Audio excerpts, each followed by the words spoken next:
My 5-year-old looked at me and said, "You are not my mother." Then he told us his real name, and the day he died. October 17th, 2004. I thought it was imagination, until I found his obituary. The name matched. The town matched. The way he died matched.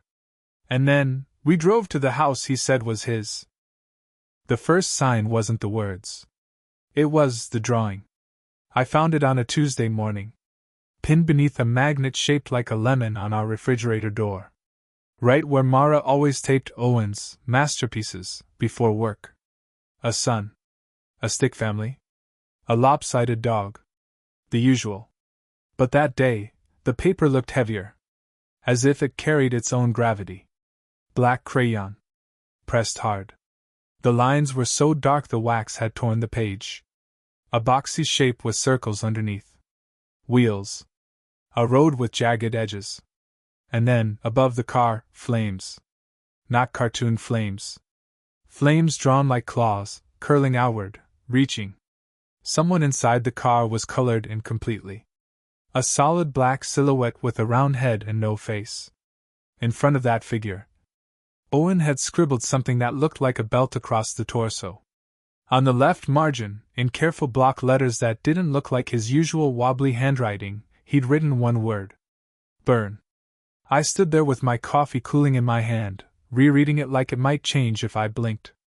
Owen was 5. He couldn't tie his shoes without help, but he'd written burn like a warning label. Mara came up behind me. Already in her blazer. Hair still damp from the shower. "What is it?" she asked.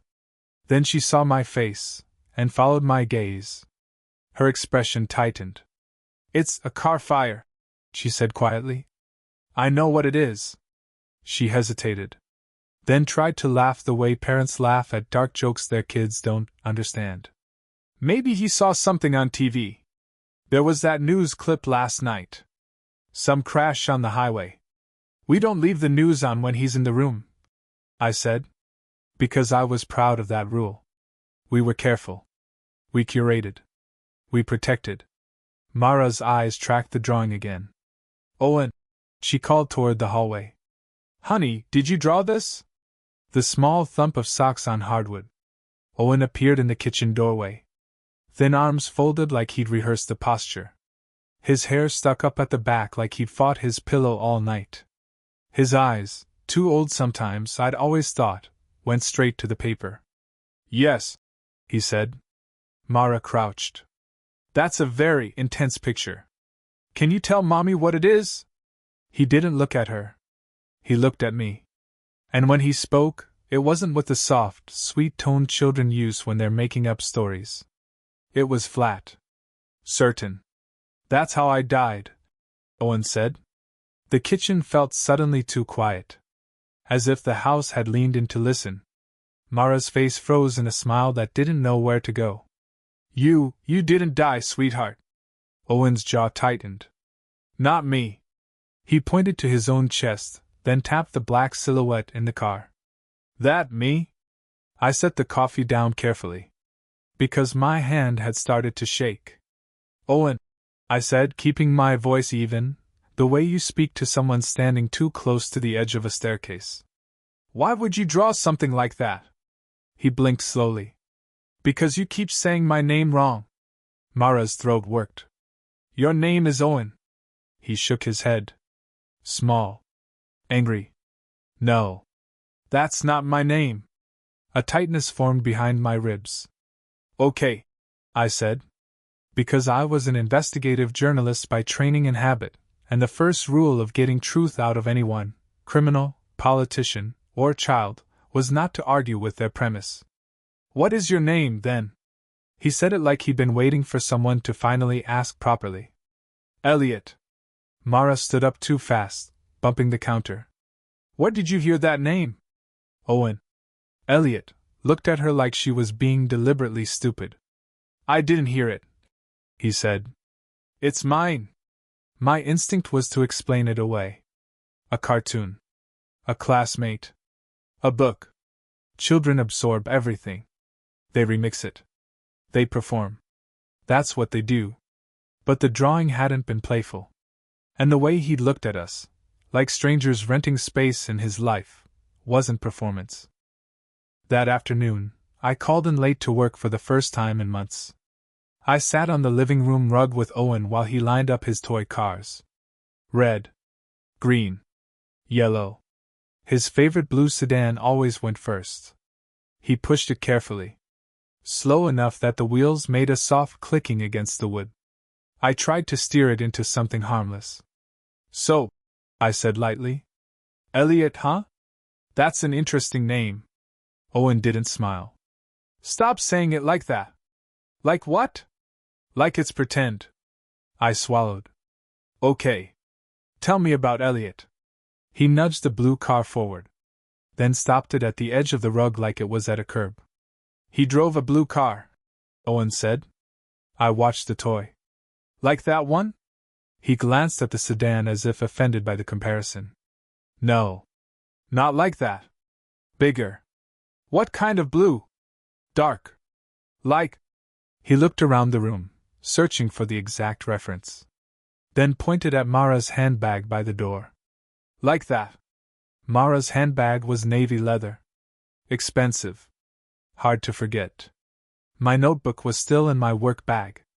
Muscle memory made me want to pull it out. Instead, I kept my hands open. Empty. So he wouldn't feel interrogated. "Where did Elliot live?" I asked. Owen's fingers tightened around the toy. "In the house with the white porch. With the steps that creak. A lot of houses have white porches." "And who lived with him?" I asked. He hesitated, eyes narrowing, as if the answer hurt. "My mother," he said. Then, almost under his breath, "Not you." Mara was in the kitchen pretending not to listen, but I heard her set a dish down too hard. "I am your mother," she said from behind the counter. Voice strained. Owen didn't even turn his head. "You are Mara," he said. "My mother was June." Mara went still. My heart gave a hard, unpleasant beat. Mara had never told Owen her first name. We didn't use it in the house. Our friends did, but not around him. At daycare they called her Owen's mom. At birthday parties she was Mara to adults, but Owen never addressed her that way. "Who told you Mommy's name?" Mara asked, stepping into the living room now. She didn't crouch this time. She stood above him, like she needed height to stay in control. Owen looked up finally, eyes sharp. "You did," he said. "When you were crying in the bathroom and you said, 'Mara, pull it together.'" Mara's mouth opened, then closed. Because she had said that. Last week. After a rough day at work. After shutting herself in the bathroom and thinking we couldn't hear. I felt my scalp prickle. I forced a laugh that sounded like a cough. "He probably heard you," I said. "To save her. To save all of us from the implications." But Owen shook his head. "I didn't hear it like you think," he said, as if the distinction mattered.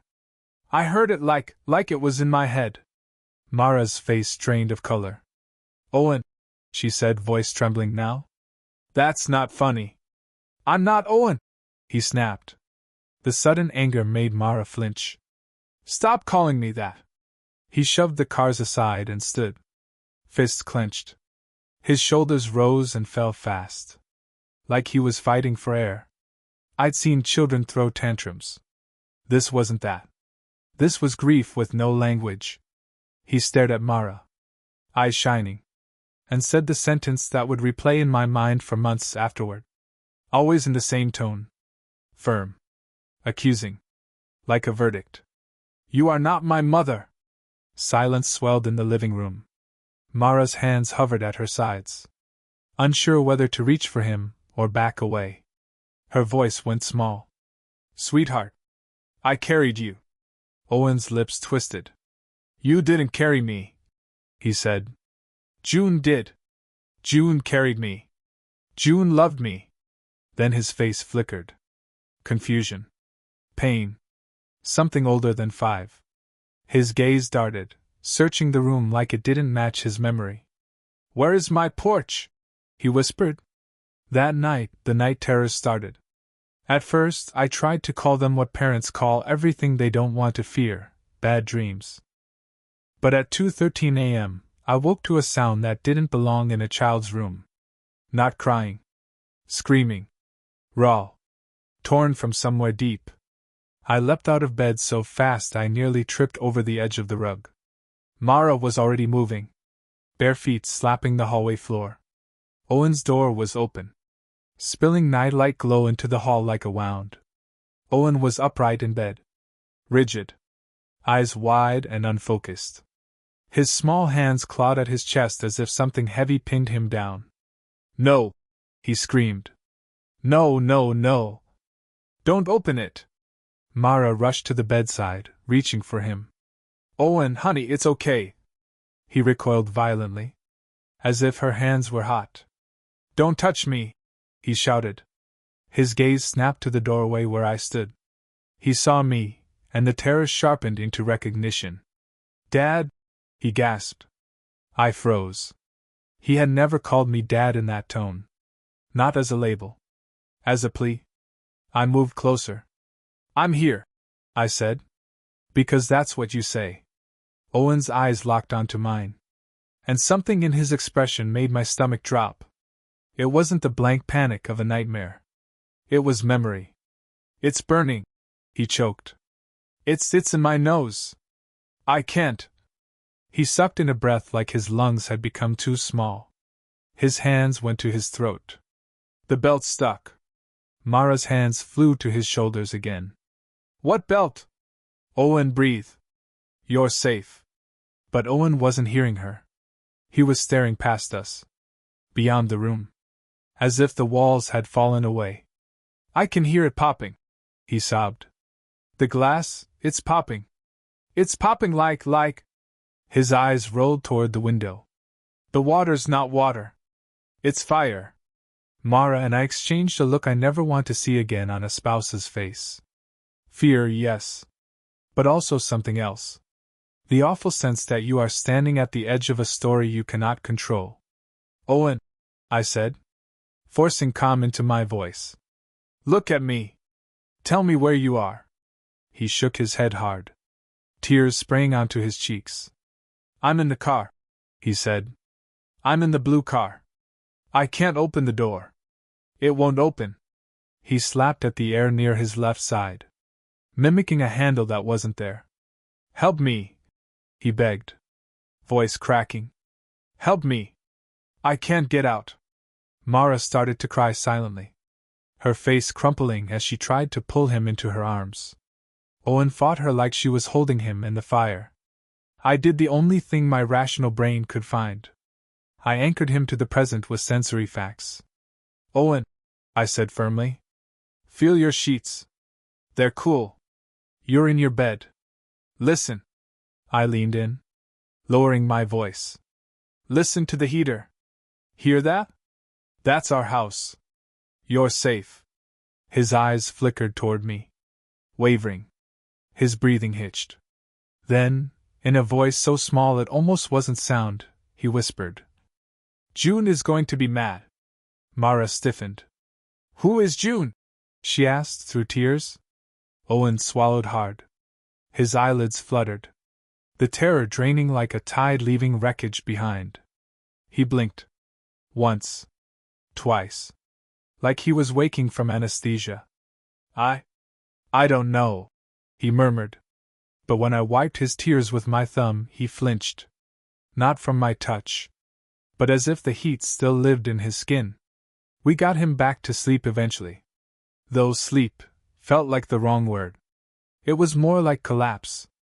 Back in our bedroom, Mara closed the door and pressed her forehead to it. Her shoulders shook. This isn't normal, she whispered. I know, I said. But my mind was already doing what it always did when faced with the irrational, building a case against it. Children have nightmares. Children make up stories. Children overhear adult conversations and twist them into dramas. There would be explanations. Reasonable, boring explanations. Yet when I lay down, I couldn't stop seeing the drawing on the fridge. The hard black crayon. The word burn. And I couldn't stop hearing the way he'd said it. Like a fact that didn't require belief. That's how I died. At 4:06 a.m., Owen screamed again. This time, it was a single word. Elliot! Not his current name. The other one. The one he wanted us to use. In the morning, Mara asked him gently if he remembered the dream. Owen ate his cereal without looking up. Then he set his spoon down carefully, as if preparing to deliver a statement. It wasn't a dream, he said. It was the end. He turned his bowl slightly, tracing the rim with one finger. I remember the day, he added, voice quiet but certain. I remember the date. I felt my pulse quicken. What date? I asked. Too fast. Owen looked up. And for a moment, his eyes didn't look like a child's at all. October 17th, he said. Then, after a pause that made the air thicken, 2004. Mara's spoon clattered onto the table. Because Owen was born in 2020. And if he was guessing with a precision that didn't belong to imagination. I stared at my son, my child, my responsibility, my reality, and something cold settled in my chest. Not belief. Not yet. But the first crack in disbelief. A crack wide enough for the impossible to start leaking through. I didn't go to work that day. I told my editor I had a family emergency. Which was true in the loosest, most cowardly sense of the word. I couldn't very well say, my 5-year-old claims he remembers dying in a car fire in 2004, and I need to verify whether that actually happened. Instead, I stayed home. And did what I'd done my entire adult life whenever reality started to wobble. I investigated. At first, I did it quietly. Cautiously. Like a man checking for cracks in ice before committing his weight. Owen. Elliot sat at the kitchen table coloring while I opened my laptop across from him. I watched him from the corner of my eye. I started with the date. October 17th, 2004. I typed it anyway. The first page was exactly what I'd predicted. News summaries. Forum posts. Archived police logs. I refined the search. October 17th, 2004 car fire obituary. I felt stupid doing it. Superstitious. Nothing obvious came up. Good, I thought. Relief loosened my shoulders. Then Owen spoke without looking up from his paper. I wasn't supposed to take that road. My fingers froze over the keyboard. What road? I asked. Keeping my voice neutral. He shrugged. Still coloring. The one by the water. June always said it was dangerous. What water? I asked. The river, he said. Like there was only one that mattered. It's not big. It smells bad in the summer. I swallowed. Where is it? Owen paused, choosing his words carefully. Near my house. The white porch house. I leaned back in my chair, heart beating faster. Which town? I asked. He sighed. Impatient now. I told you already. You didn't, I said gently. He finally looked up at me. Eyebrows drawn together. Yes, I did. Yesterday. When you were pretending not to be scared. The accusation landed cleanly. Tell me again, I said. He stared at me for a long moment. Then he said it. Ashford. The name hit me with a strange sense of familiarity. Not recognition, exactly, but wait. I typed it into the search bar. Ashford, October 17th, 2004 car fire. The loading wheel spun. And then I felt the blood drain from my face. A single local news result appeared near the top of the page. An archived article. The headline was small. Unassuming. Local man killed in vehicle fire near Ashford River Road. I didn't click it right away. My body reacted before my mind caught up. A buzzing filled my ears. My mouth went dry. This was coincidence. Statistical inevitability. Still. My hand shook as I moved the cursor. I clicked. The article was brief. Ashford, October 17, 2004.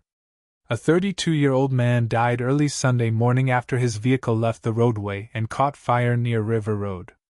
The victim was pronounced dead at the scene. I stopped breathing somewhere around River Road. I scrolled. The victim has been identified as Elliot James Harper. He is survived by his mother, June Harper. I stared at the screen until the words blurred. Elliot. June. My chair scraped loudly as I stood. Legs suddenly unsteady. Owen flinched at the noise. "You okay?" he asked. I couldn't speak. The article continued. According to officials, the vehicle, a dark blue 1998 Ford sedan, was fully engulfed in flames. Blue car. I felt like the floor had tilted. Investigators noted that the driver was wearing a seatbelt at the time of the crash. The belt stuck. My stomach lurched. I snapped the laptop shut like it had burned me. "Owen," I said hoarsely. "Yes?" he replied. Calm as ever. I crouched in front of him, forcing myself to meet his eyes. "Who is Elliot Harper?" He frowned. "That's my name." "No," I said, more sharply than I meant to. "How do you know that name?" His expression hardened. "You read it," he said. "You're supposed to read it." My pulse thundered in my ears. "I just read it now." He shook his head. "No. You're remembering it." A chill crawled up my spine. I stood and paced the kitchen. This wasn't a story anymore. This was data. Names. Dates. Verifiable facts. I opened the laptop again. Slower this time. I searched the obituary. The result appeared immediately. Elliot James Harper, 32, of Ashford. Passed away unexpectedly on October 17, 2004. Known for his quiet demeanor and love of dogs. He is survived by his mother, June Harper. Love of dogs. I didn't look at Owen when I asked the next question. "Did Elliot have any pets?" "Yes," Owen said instantly. "What kind?" "A dog." My fingers clenched. "What was the dog's name?" He didn't answer right away. His eyes drifted toward the window. Unfocused. "Buster," he said softly.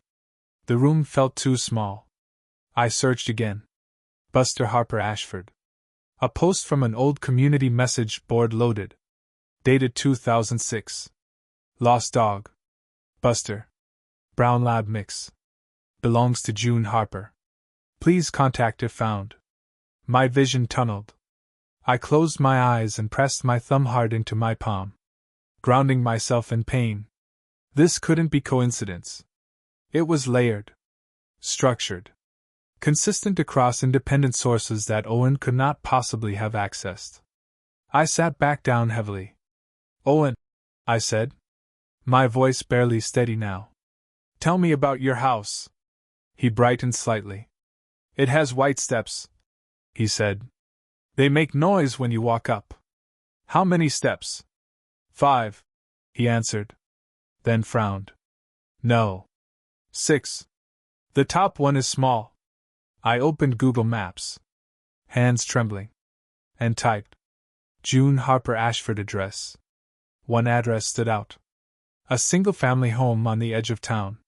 White porch visible in the satellite preview. I switched to Street View. The image loaded slowly, revealing a modest house with, my breath caught, 6 steps leading up to a white porch. The top step was smaller. Owen leaned forward without being asked. "That's it," he said.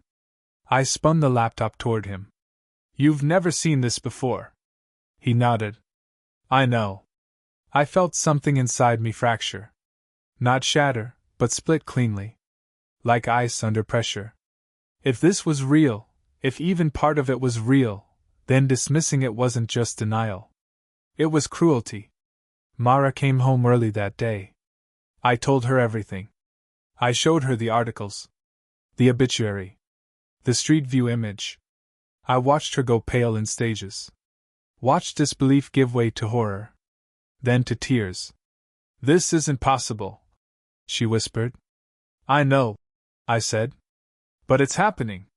That night, Owen slept without screaming. Instead, he talked in his sleep. "Mom," he murmured. "I tried to come home." Mara held him while he slept. When she looked at me, her eyes were red but clear. "We have to go there," she said. I nodded. Because the investigation had crossed a line. It wasn't about disproving anymore. It was about confronting the source. About going to Ashford. About standing in front of the house with the white porch. And about meeting the woman named June Harper, if she was still alive, who had lost a son in a fire on October 17, 2004. A son who now slept in our house, calling us by the wrong names, and remembering a life that ended before his had begun. We didn't tell Owen where we were going. Not at first. But Owen knew. He always knew. We were 20 minutes into the drive when he looked out the window and said, "We're going north." Mara and I exchanged a glance.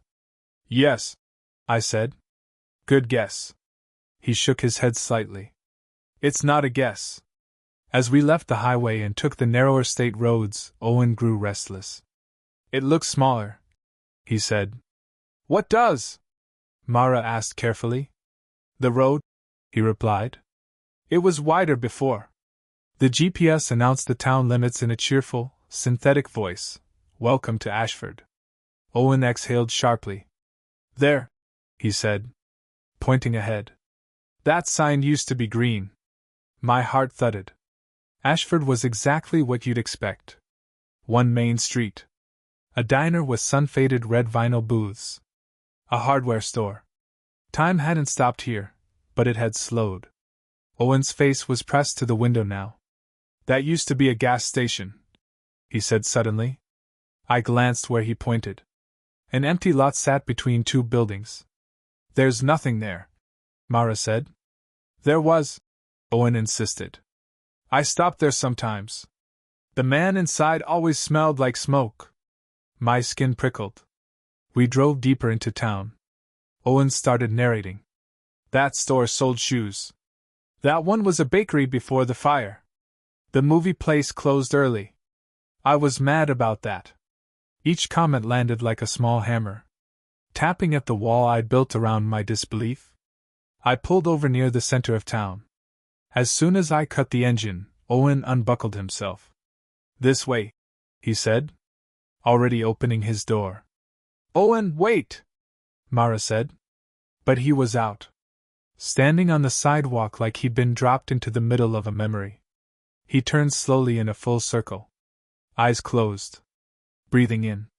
Then he pointed. "The river's that way." My stomach dropped. We walked. None of us spoke. The town felt different on foot. Closer. More intimate.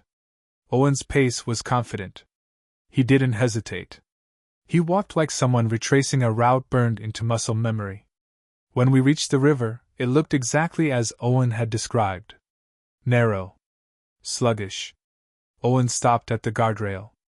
"This is where it happened," he said quietly. Mara's hand flew to her mouth. I approached the rail slowly. Below us, the embankment sloped down toward the water. Burn marks scarred the concrete barrier. Faint, but unmistakable. Like shadows that refused to fade. A small roadside plaque was mounted nearby. I leaned in to read it. "In memory of Elliot James Harper. October 17, 2004. I felt dizzy. Owen stood beside me. Small hand resting on the rail. "I tried to turn," he said. "But it was wet. The car didn't listen." My voice came out rough.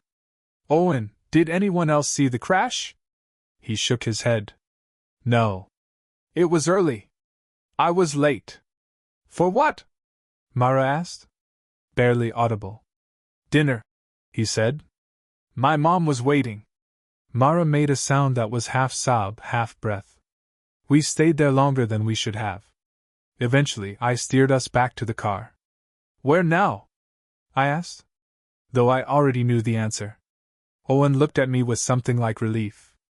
Home, he said. My old home. The drive to the house was short. Too short. When we reached the street, Owen's entire body went still. There, he whispered. The house looked just like the street view image. White porch. Modest yard. Owen didn't move. I don't like this part, he said. Mara knelt beside him. We don't have to do anything you don't want to do. He nodded. Swallowing. She's still here. My breath caught. How do you know? Because the light's on, he said, pointing to the living room window. I parked across the street. We sat there, watching the house like it might notice us staring. Minutes passed. Finally, Owen unbuckled again. I need to knock, he said. She's been waiting a long time. Mara looked at me, eyes shining with fear and resolve. I nodded. We crossed the street together. Each step up the porch creaked exactly as Owen had said it would. He froze at the top.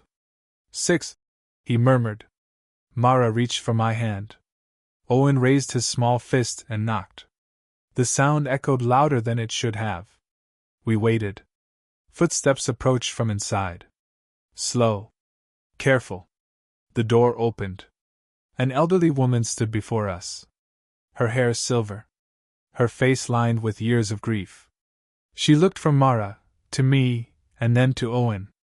Her eyes widened. Her hand flew to her chest. Elliot? She whispered. Owen's shoulders sagged, like he'd been holding himself upright for years.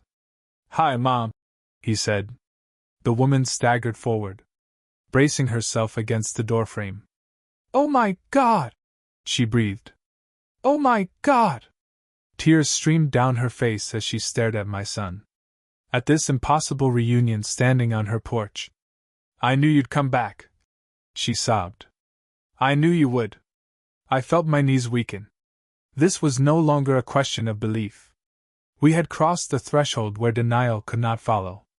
For a long moment, none of us moved. I was the first to break the paralysis. I'm sorry, I said quickly. I'm so sorry. My name is Daniel. This is my wife, Mara. This is our son, Owen. We didn't mean to. June raised a hand, silencing me without looking away from Owen. No, she said, her voice thin but steady. You don't understand. I've been waiting for this. She took a cautious step forward. Owen flinched. June noticed immediately and stopped. It's okay, she whispered. I won't touch you unless you say so. Owen studied her face. Every line. Every tremor. Then he nodded once. You can't, he said. She collapsed to her knees in front of him, hands shaking as they cupped his cheeks. She laughed and cried at the same time. I knew those eyes, she sobbed. I see them every day in the mirror. June pulled back slightly, searching Owen's face with desperate intensity. Do you remember anything? She asked. Anything at all? Owen nodded. You used to sing when you cooked, he said. But only when you thought I couldn't hear. June gasped. A sharp intake of breath that turned into a broken laugh. I still do that, she whispered. I still do. She looked up at us then. Finally. As if remembering we existed. You'd better come in, she said. Before I faint. The house smelled like old wood and something floral. Lavender, maybe. Time lived here. We sat in the living room. June studied him, wiping her eyes. They tell me children sometimes say strange things, she said carefully. So I need to know, are you just being kind to an old woman? Owen shook his head. June nodded, swallowing hard. Okay, she said. Then we'll do this properly. She rose slowly and crossed the room to a tall wooden cabinet. She opened it, revealing shelves filled with keepsakes. She turned back to Owen. There are things in here, she said. Things no one but Elliot would know. If you are who you say you are, you'll know them. My pulse roared in my ears. June reached into the cabinet and removed a small tin box. She placed it on the coffee table but did not open it. "What's inside?" she asked. Owen leaned forward, eyes narrowing. "My watch," he said. "The one you hid because I kept breaking it." June's breath hitched. She opened the box. Inside lay a battered wristwatch. Its glass cracked. She covered her mouth with both hands. "That's right," she whispered. "I hid it in here after you smashed it fixing the sink." June took a shaky breath and reached for a second item. A folded piece of paper sealed in an envelope. "This," she said, "is something I've never shown anyone." She held it out. "What is it?" Owen hesitated. "It's the letter I never sent," he said slowly. "To her." June's eyes snapped up. "To who?" "To Sarah," Owen said. "Before she moved away." The room seemed to tilt. June sank back onto the couch. "I never told anyone about that letter," she said. "I wrote it after he died. I couldn't bring myself to mail it." She opened the envelope with trembling fingers. Inside was a handwritten letter addressed to Sarah M. Owen looked at it and nodded. "I never finished saying sorry," he murmured. June wiped her face and took a long, steadying breath. When she spoke again, her voice was different. Resolved. Almost scientific. "One more," she said. "Just one more." She stood and walked toward the back hallway. "There's something hidden in my bedroom," she called over her shoulder. "Something no one has ever found." My legs felt weak as I followed with the others. June stopped beside her dresser. "I hid it the night he died," she said. "I couldn't throw it away." She turned to Owen. "Where is it?" Owen looked around the room, eyes scanning, then walked straight to the closet. He knelt, reaching behind a stack of old shoeboxes, and pulled out a small cloth bundle. He unwrapped it. Inside was a charred keychain. Melted, blackened, barely recognizable. "My car keys," Owen said quietly. "They fell out when I tried to get the belt off." June collapsed onto the bed, sobbing openly now. "That's enough," she cried. "That's more than enough." She reached for Owen, and this time, he went to her willingly. She wrapped her arms around him, pressing her face into his shoulder like she had waited 20 years to do. "I lost you once," she whispered. "I won't lose you again." Owen rested his head against her chest, his small body trembling. "I didn't want to leave," he said. "I tried to come back sooner." Mara broke then. She stepped forward and knelt beside them, her hand resting gently on Owen's back. "I love him," she said through tears. "No matter what. I love him." June looked up at her, eyes red but kind. "I know," she said. "That's why he's okay." We stayed for hours. Stories flowed. Some Owen remembered. Some he didn't. As the afternoon light faded, something shifted in him. The tension eased. The weight he'd carried seemed to lift. By the time we stood to leave, Owen looked tired in a way that felt peaceful. At the door, June knelt again and took his hands. "You don't have to stay," she said softly. "I know you have another life now." Owen nodded. "I know," he said. "But I'll visit." She smiled through tears. "I'll be here." On the drive home, Owen slept in the back seat, his breathing deep and even. Mara stared out the window, silent. Finally she spoke. "What do we do now?" I didn't answer right away.